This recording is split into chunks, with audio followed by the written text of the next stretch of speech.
মোৰ অন্যটা ভিডিঅ'লৈ আপোনালোকক সকলোকে স্বাগতম জনাইছোঁ। আজি বনাম ঘৰতে চিকেন চাওমিন। চিকেন চাওমিন বনাবৰ কাৰণে যিসমূহ বস্তু লাগে সেইসমূহ মই এতিয়া গোটাই লৈছোঁ।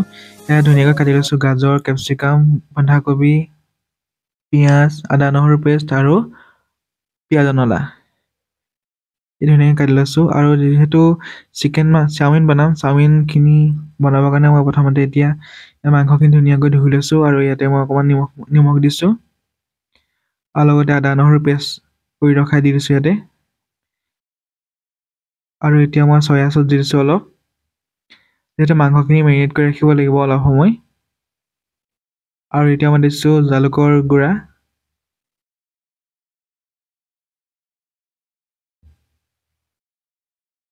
আৰু এতিয়া দিছোঁ মই অলপ ৰেড চিলি পাউডাৰ।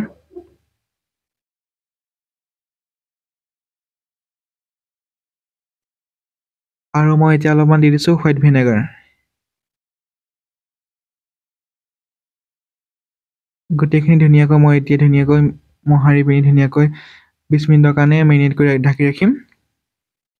তাৰপৰা চাওমিনখিনি বনাবলৈ আৰম্ভ কৰিম আৰু।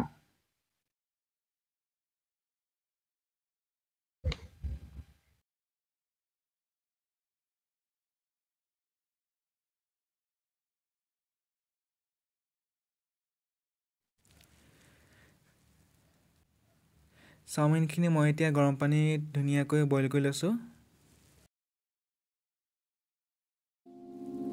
এতিয়া মই মাংসখিনি ধুনীয়াকৈ ভাজি আছোঁ।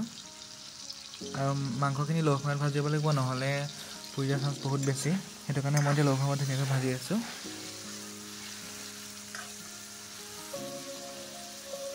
মাংসখিনি দেখিছে ন এতিয়া হৈছেগৈ আৰু এতিয়া মই ইয়াতে দি দিম পিঁয়াজ, দি দিম কেপচিকাম, আদা নহৰু পেষ্ট আৰু পিঁয়াজ নলা আৰু গাজৰখিনি, সকলোখিনি যিখিনি মই কাটি ৰাখিছিলোঁ সকলোখিনি এতিয়া মই ধুনীয়াকৈ ভাজি থাকিম।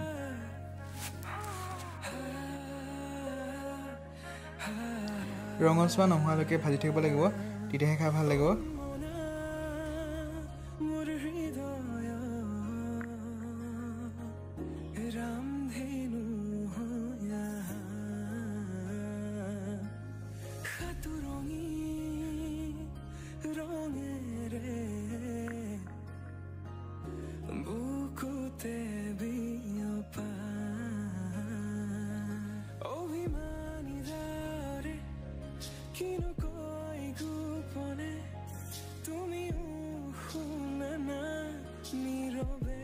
এয়া দেখিছে নহয় ইমান ধুনীয়া আছে।